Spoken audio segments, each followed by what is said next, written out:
आरएफआर एक इनोवेशन है जो आपकी प्रीलिम्स और मेंस दोनों की तैयारी कराएगा। अच्छा, आज टॉपिक क्या था मेरा? दक्कन ट्रैप। दक्कन कहाँ है? West south. अरे उसमें लिखाया मैंने, अरे हद हो गई, ऐसा मत करो, साउथ में उठा के भेज दिया। दक्षिणी पश्चिमी भारत मध्य पश्चिमी हिस्से में पड़ता है, 5 लाख स्क्वायर किलोमीटर एरिया में। ठीक है, और ये बताओ प्राथमिक चट्टानें किसे कहते हैं? Primary rocks.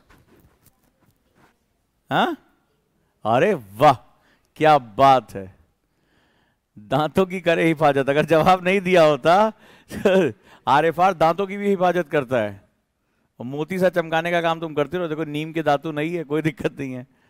हाँ जी, सही है सब। अच्छा बताओ कुछ तुम हाइड्रो इलेक्ट्रिक पोटेंशियल के बाद जो है वो दक्कन में कितने उसकी पावर है, क्या है दक्कन में? हाइड्रो इलेक्ट्रिक पोटेंशियल जल विद्युत क्षमता कैसी है, किन नदियों के कारण है? और एक नदी उड़ा दोगी बहुत दिक्कत हो जाएगी। हैं, पूछ रही हो बता रही हो, पहले कंफर्म करो। ऐसे कौन बताता है भाई? हैं कि अगर लग जाए तो ठीक है, नहीं तो पूछ रहे थे सर, हम आपसे पूछ ही रहे थे, बता थोड़े ना रहे थे। हाँ जी मैडम।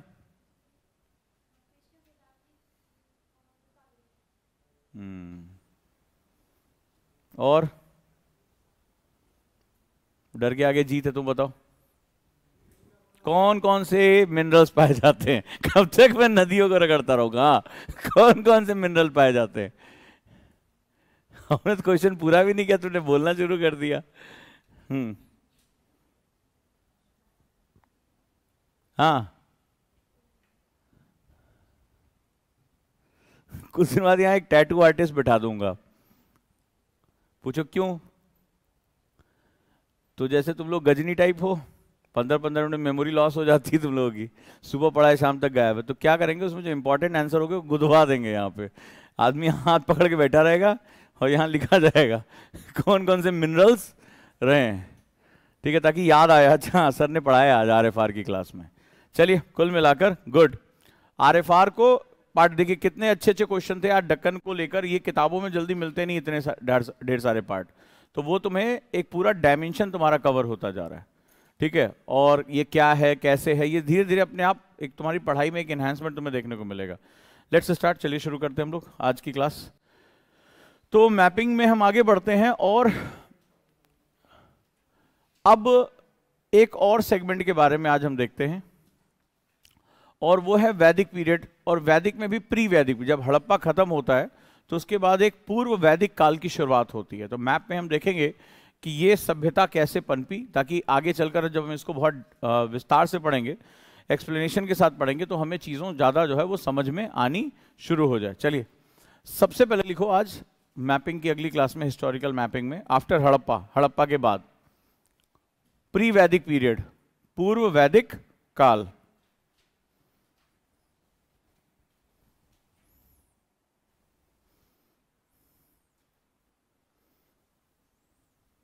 इसको इंडो आर्यन एज भी कहा जाता है, known as Indo Aryan.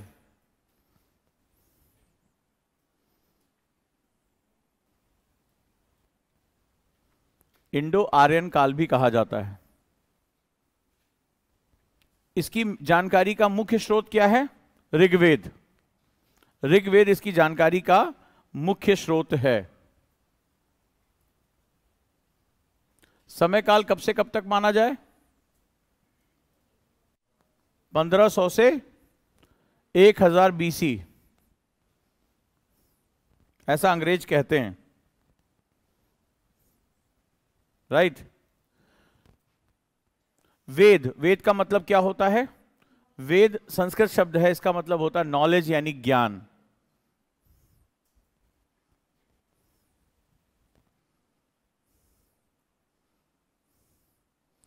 Pre वैदिक पीरियड के बाद आता है पोस्ट वैदिक पीरियड, यानी कि उत्तर वैदिक काल। उत्तर वैदिक काल 1000 से 600 बीसी के बीच में।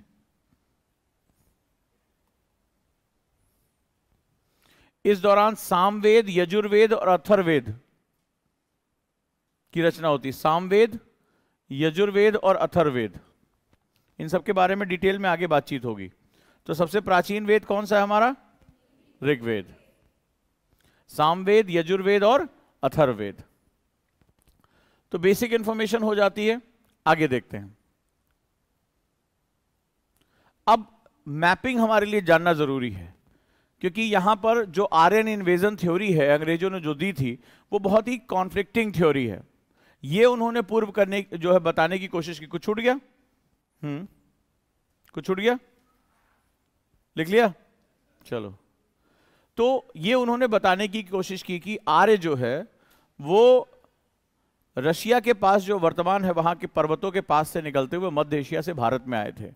लेकिन जैसे जैसे भारत आगे बढ़ रहा है वो ये इस थ्योरी का विरोध कर रहा है कि आर्य का मतलब जो होता था वो श्रेष्ठ लोग होते थे।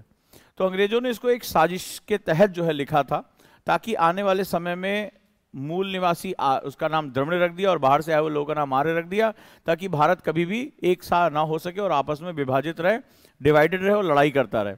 चलिए हम थोड़ा इसके बारे में बात करते हैं, थोड़ा बेसिक चीजें को लेते हैं कि जो आर्य सबसे पहले जो है वो कहां आए? सप्त सैंधव प्रदेश में। कहां पर आर्य सबसे पहले कहां आकर बसे? सप्त सैंधव। सप्त सैंधव का मतलब कुल 7 नदियों का क्षेत्र, सप्त सैंधव। तो आर्यंस के आने का रूट तुम्हें जो है पता लेगा, आने का कोई नहीं, यहीं के बसने का रूट हम कहेंगे। तो वो सप्त सैंधव नदियां कौन सी? एग्जाम में पहला क्वेश्चन तो यही पूछा गया था। ठीक है, सप्त सैंधव क्या है? तो सप्त सैंधव में किन नदियों का ग्रुप है? बड़ा ध्यान से, ये एग्जाम का क्वेश्चन है, ध्यान से करो। इंडस, सिंधु, झेलम, चेनाब, रावी, व्यास, सतलुज और सरस्वती नदी।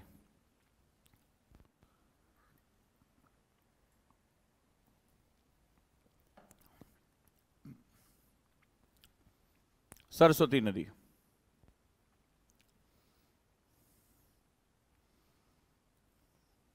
अब कुछ नाम जो हैं वो हमें जानना बड़ा जरूरी है, क्योंकि हम बार बार इनको पढ़ेंगे, आगे चलकर हमारी कहानियों में, हमारे शास्त्रों में इनका प्रयोग हुआ जाएगा। लिख लिया? इंडस, सिंधु, झेलम। झेलम और चेनाब के बारे में बात हो चुकी है, सिंधु के बारे में बात हो चुकी है।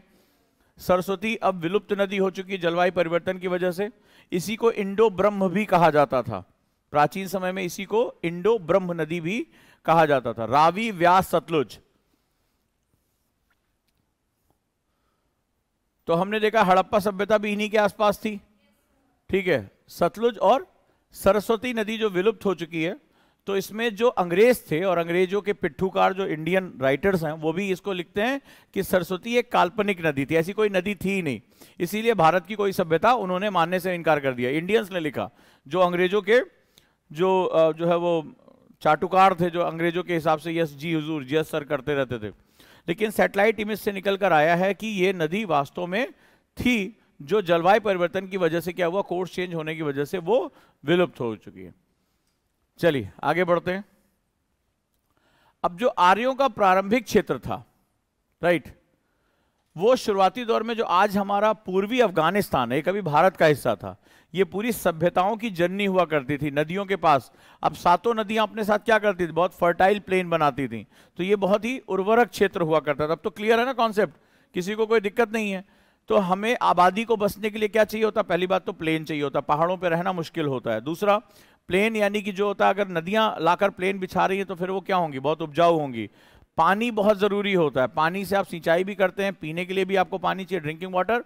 और अगर आपको ट्रांसपोर्टेशन भी करना है, आना जाना है, तो उन दिनों जब मोटर गाड़ियां नहीं होती थी तो ये सबसे बेहतरीन क्या होता था? ये नौवहन के लिए काम आता था।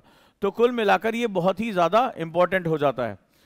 तो अगर हम बात करें शुरुआती दौर में, तो जो अफगानिस्तान, पाकिस्तान और पंजाब, उत्तर प्रदेश तक का क्षेत्र था, वो इनके प्रारंभिक विकास का क्षेत्र हुआ करता था। तो जैसे आज गांधार कहाँ है? कंबोज गांधार अफगानिस्तान में है, ठीक है। तो ये जो पूरा क्षेत्र हुआ करता था, ये प्रारंभिक जो है वो यहां पर बसावट हुआ करती थी। तो ये नाम बड़े इंपॉर्टेंट हैं, कई एग्जाम में पूछा जाता है, ठीक है। जैसे सुवस्तु, ये हमें वैदिक काल में हमें इसके बारे में पता चलता है, सुवस्तु, ठीक है। गांधार, कुभालिक, जिसे आज की डेट में कुरमू कहा जाता है अफगानिस्तान में, कुभालिक, ये सारे नाम मैचिंग करने के लिए एग्जाम में आए हुए हैं। तो ये मैपिंग बहुत इंपॉर्टेंट है। गोमती, जिसे विसानिन कहा जाता था, उत्तरी कुरु, आपको पता होगा कि कुरु, पांचाल, ये आगे चलकर हमारे महाजनपद बनेंगे, ठीक है, कौरव यहीं से निकल कर आएंगे। उत्तरी मद्र, वितस्त, राइट, हाँ,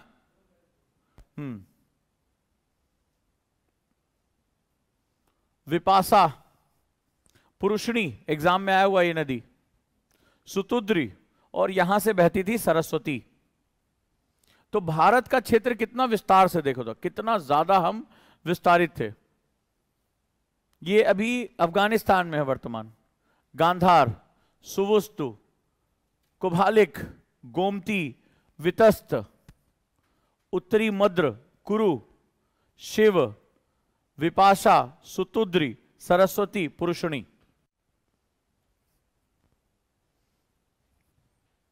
इन नामों को रख लो क्योंकि ये बार बार जब हम वैदिक पीरियड पढ़ेंगे तो ये नाम बार बार आते हैं।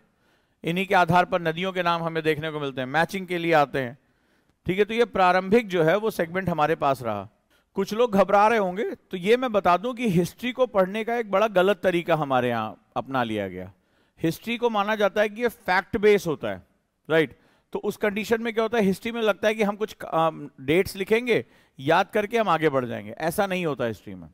हिस्ट्री में अगर आप विजुलाइज करो तो आपके लिए चीजें बहुत आसान हो जाती हैं। अगर अब मैं तुमसे हड़प्पा कालीन नदियों की स्थिति के बारे में पूछूं, सभ्यता के बारे में पूछूं, बता ले जाओगे? ऐसे ही जब हम, जैसे वैदिक पीरियड में कैसा होता है, क्योंकि हिस्ट्री ऐसा होता है कि टीचर सोते सोते भी लिखा देता है और बच्चा लिख लिख के सोता रहता है, ठीक है, दोनों बड़ा सही काम करते रहते हैं। तो यहां क्या होता है, उनको समझ में नहीं आता कि जनपद कहां, महाजनपद कहां, भारत का विस्तार कैसे हुआ। जैसे अभी ऑनलाइन में भी एक दो लोग परेशान हो रहे हैं कि सर पहले लिखा देते फिर क्वेश्चन कराते, उनको घबराहट हो रही है। ये एक नया तरीका है पढ़ने का, क्योंकि आप जब हिस्ट्री देख लोगे, अब जब आगे चलकर हम हिस्ट्री के डॉक्यूमेंट्स में जाएंगे तब तुम्हें परेशानी नहीं होगी कि आखिर ये जनपद, महाजनपद, भारत का विस्तार कैसे हुआ। जैसे जब आप आचार्य चाणक्य के काल में चलोगे, जब अलेक्जेंडर से लड़ाई होती है, तो वहां बार बार जो है आचार्य चाणक्य जब अखंड भारत की नींव रखने की बात करते हैं, सप्त सैंधव प्रदेशों की बात करते हैं। तो जो अलेक्जेंडर आया था सिकंदर, उसने सप्त सैंधव प्रदेशों को लूटने की योजना बनाई थी और भारत के इन्हीं क्षेत्रों में उसने प्रवेश किया था, झेलम को उसने क्रॉस किया था। तो अब अगर मैं आपसे कहूं सप्त सैंधव प्रदेश, तो आपको लगेगा कोई एक ऐसा जिला टाइप होगा, डिस्ट्रिक्ट टाइप होगा। तो वो 7 नदियों का प्रदेश था और वो कहां से कहां तक फैला हुआ था। अब आपके लिए बहुत आसान है, अगर मैं आपसे कहूं कि मगध साम्राज्य सबसे बड़ा साम्राज्य था, आगे चलकर आर्ट एंड कल्चर, हिस्ट्री के लिए, धर्म की उत्पत्ति के लिए, बौद्ध धर्म के लिए, तो अब मगध है कहां बेसिकली?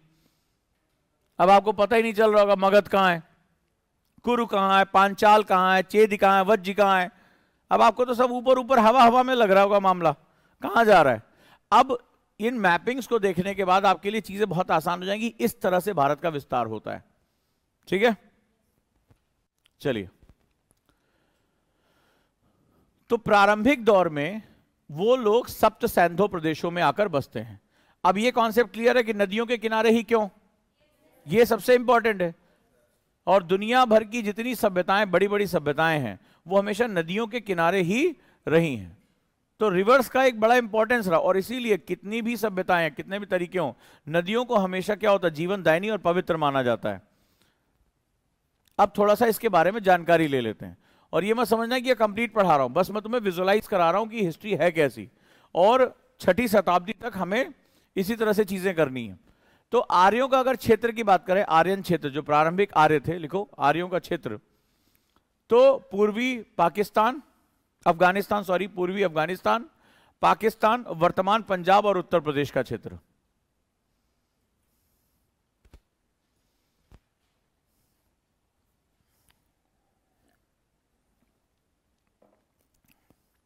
ठीक है, पाकिस्तान, पंजाब और उत्तर प्रदेश का क्षेत्र। क्या व्यवसाय करते थे, ऑक्यूपेशन इनका क्या था? एनिमल रियरिंग, यानी पशुपालन, एग्रीकल्चर, कृषि। क्या बोते थे? व्हीट एंड बार्ले, यानी गेहूं और बाजरा। व्यापार करते थे, बिल्कुल करते थे। आंतरिक व्यापार भी था और बाह्य व्यापार भी था। तो क्विक जानकारियां हैं तुम्हारी। आंतरिक व्यापार भी था और बाह्य व्यापार भी था।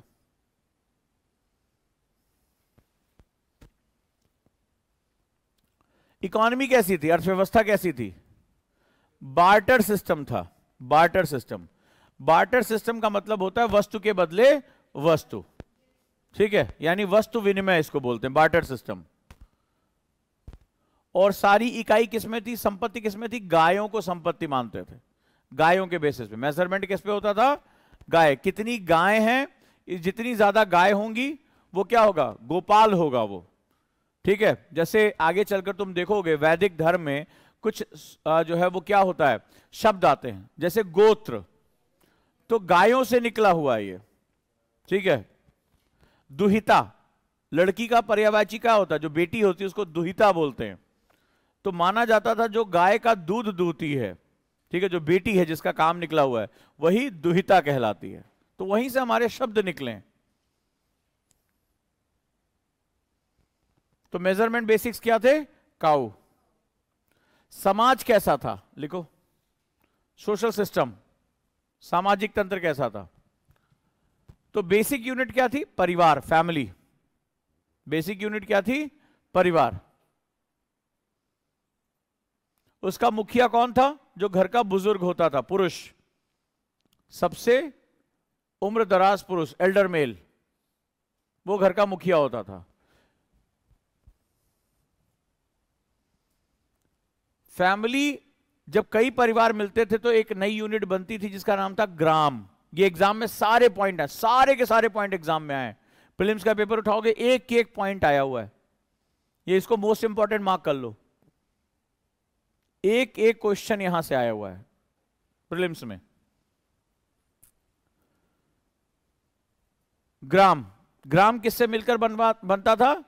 परिवारों से। लिखो, परिवारों के समूह से ग्राम का निर्माण होता था। और इसका मुखिया, हेड कौन होता था? ग्रामीणी बोलते थे उसको। ग्राम का मुखिया ग्रामीणी।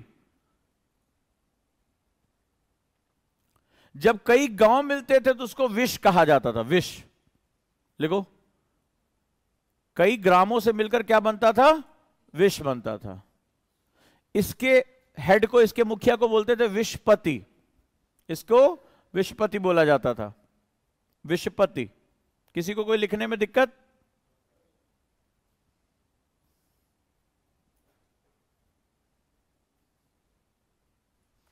विशपति बोला जाता था। जब विष मिलते थे तो क्या बनता था?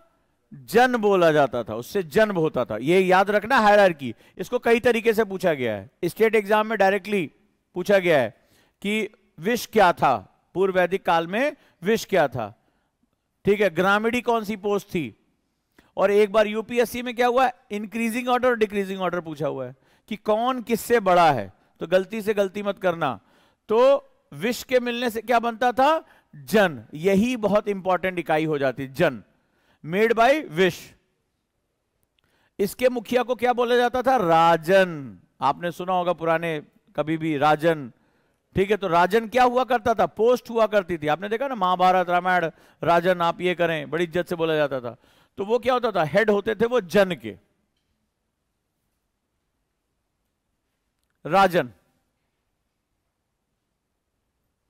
फिर से एक बार देख लो, ये हायरार्की बहुत इंपॉर्टेंट है एग्जाम के लिए। सबसे बेसिक यूनिट क्या होती थी? परिवार।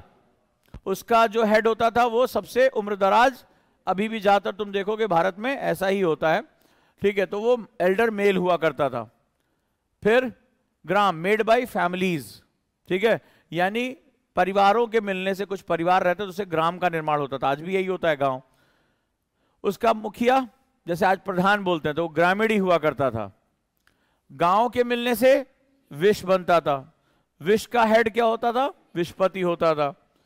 विष के मिलने से जन बनता था और इसका मुखिया राजन होता था, राइट।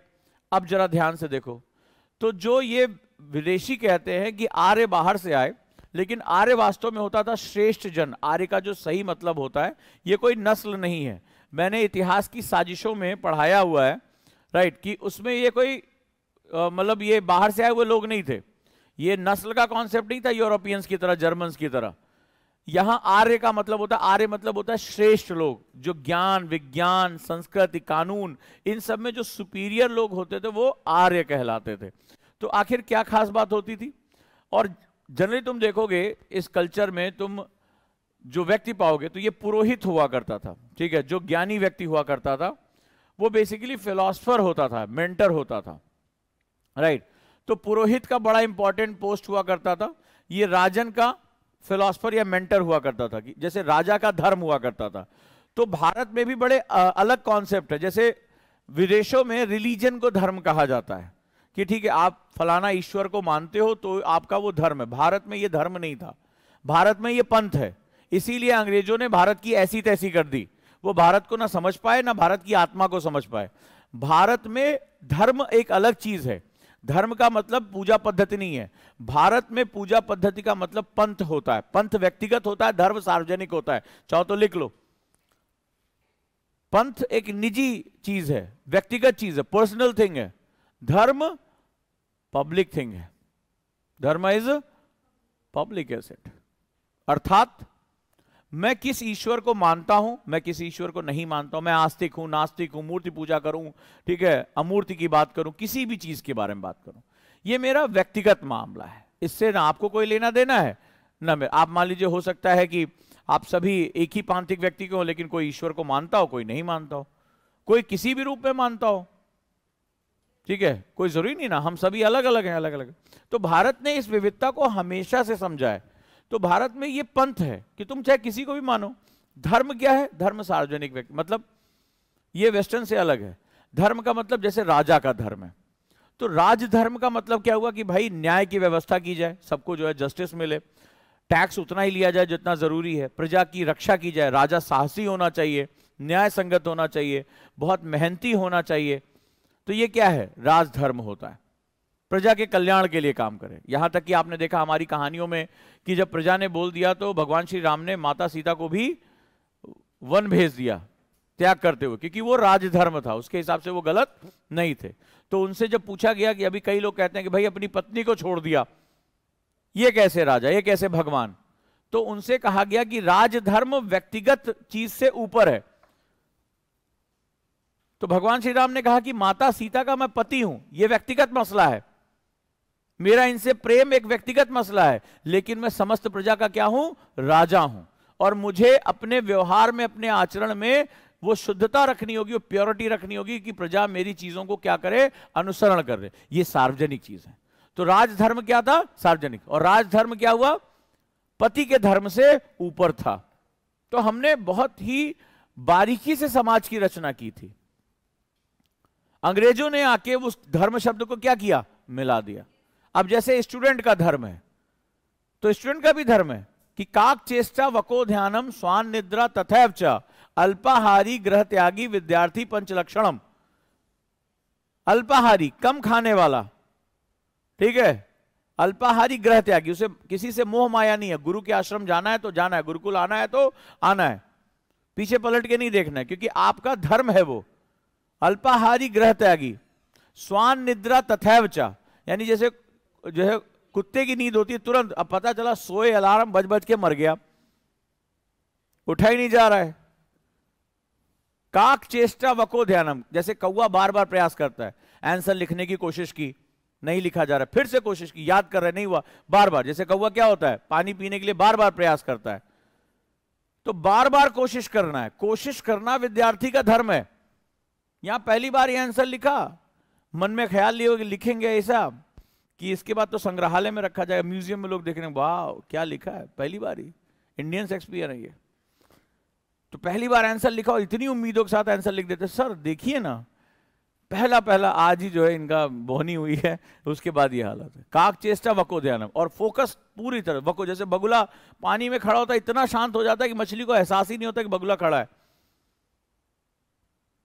तो पूरे फोकस अपनी पढ़ाई पे, अपनी पढ़ाई पे। यहां पढ़ाई छोड़कर दुनिया भर की चीज पे फोकस है। वहां दूर कहीं कौवा भी बोल जाए तो चार लोग तो इधर ही देखना शुरू कर देंगे, ठीक है, सर बोल रहे नहीं सुनाई पड़ रहा, कौवा सुनाई पड़ जाएगा, कहीं कुछ छोटी मोटी आवाज दाएं बाएं होगी उधर ध्यान चला जाएगा। तो ये वको ध्यानम नहीं है, तो हमारे यहाँ पहले बता दिया गया। तो विद्यार्थी के 5 लक्षण हैं। इसी तरीके से टीचर के जो गुरु के भी धर्म है, हर चीज का हमने, यानी कि जो हमारा सार्वजनिक व्यवहार है हमने उसके नियम बना रखे थे। तो राजा को उचित ज्ञान देना कि राजा को क्या करना चाहिए क्या नहीं करना चाहिए, इसके लिए भी एक सलाहकार नियुक्त होता था, राइट, कि आपको क्या करना है क्या नहीं करना है। नेक्स्ट लिखो। इस दौरान अगर हम बात करें तो मुख्यतः नेचर वर्शिप होती थी, प्रकृति पूजा, जिसमें पृथ्वी, अग्नि, नाम लिख लेना पूछा गया है, सूर्य,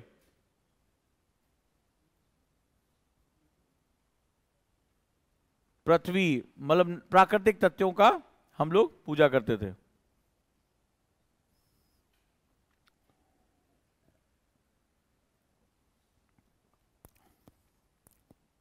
हमारी एक स्टूडेंट हैं, योमाना लिख रही हैं, सर मुझे कुछ हवा नहीं लग रही है।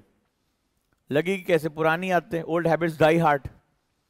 क्योंकि इतिहास तो हमें वैसे ही पढ़ाया जाता है ना, आप लोगों ने भी एसएसटी और एसएसटी पढ़ा होगा। कैसे पढ़ाया जाता है SST? First chapter, write down the Wars, ठीक है, ऐसे लिखाया गया होगा।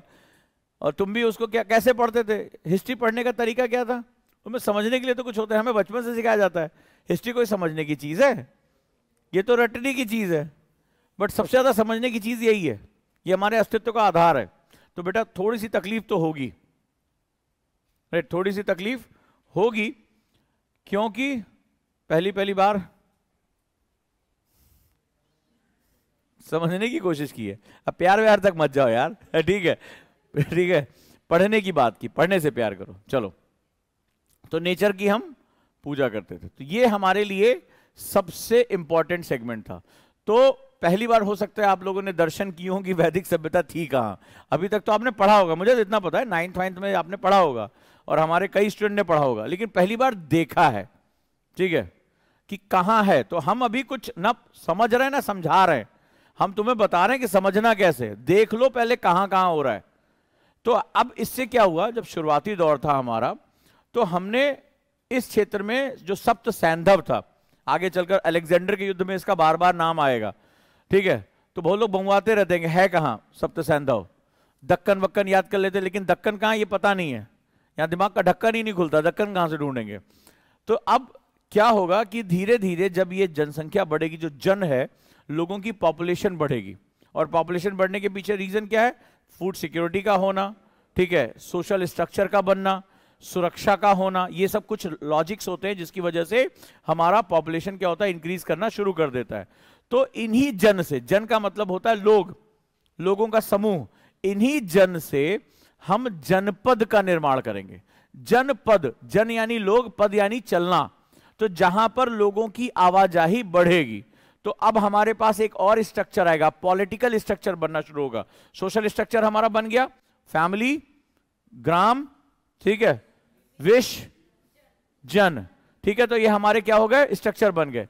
तो जब सोशल स्ट्रक्चर बनता है, ये इंपॉर्टेंट लाइन है, लिख लेना है इसको, कि जब सामाजिक संरचना बनती है तो अब पॉलिटिकल संरचनाएं जन्म लेना शुरू कर देती हैं। ये बहुत इंपॉर्टेंट है।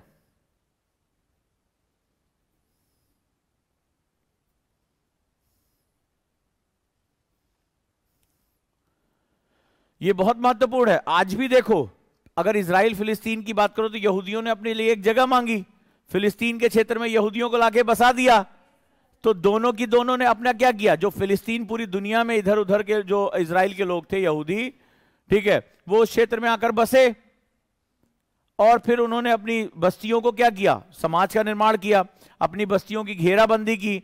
धीरे धीरे उसको लगा कि हमें और फैलना चाहिए, फिलिस्तीन को लगा कि ये ज्यादा फैल रहे हैं, हमें इनको सिकोड़ना चाहिए। और जब पॉलिटिकल स्ट्रक्चर तैयार हो जाता है, फिर वहां पे क्या हुआ? यासिर अराफात की गवर्नमेंट आई, पीएलओ आया, फिलिस्तीन लिबरेशन ऑर्गेनाइजेशन, पीएलओ पहले बना, फिर कॉन्फ्लिक्ट शुरू हुआ। तो हमास भी क्या है? वहां का एक संगठन है जो भले चाहे अतिवाद की तरफ चला जा रहा हो। तो बड़ा सिंपल सा फंडा है कि जब सोसाइटी डेवलप होती है तो एक पावर का एहसास होता है कि हमारी मान्यता, हमारी तरह के लोग एक साथ हैं। देन पॉलिटिकल स्ट्रक्चर तैयार होता है, और पॉलिटिक क्या होता है, हमें कॉन्फ्लिक्ट की तरफ, युद्ध की तरफ लेकर जाता है। तो अभी तक तो मामला शांत है, देखो अभी हम जन पे हैं, अब जनपद बनेगा, यानी एक ऐसा क्षेत्र जहां ढेर सारे लोग आ जा रहे हैं। फिर इस जनपद से बनेगा महाजनपद, यानी और बड़ा एरिया। जैसे पहले होता है टाउन, टाउन से बनता है सिटी, सिटी से बनता है मेट्रोपॉलिटन, मेगापोलिस, जहां आबादी बहुत ज्यादा होती, 50-50 लाख के ऊपर होती है, वो मेगापोलिस में कन्वर्ट हो जाता है। तो क्या होगा, आबादी बढ़ेगी तो आसपास की बाउंड्री से क्या होगा, टकराहट बढ़ेगी, और फिर अब इतिहास का कोर्स लिखा जाएगा।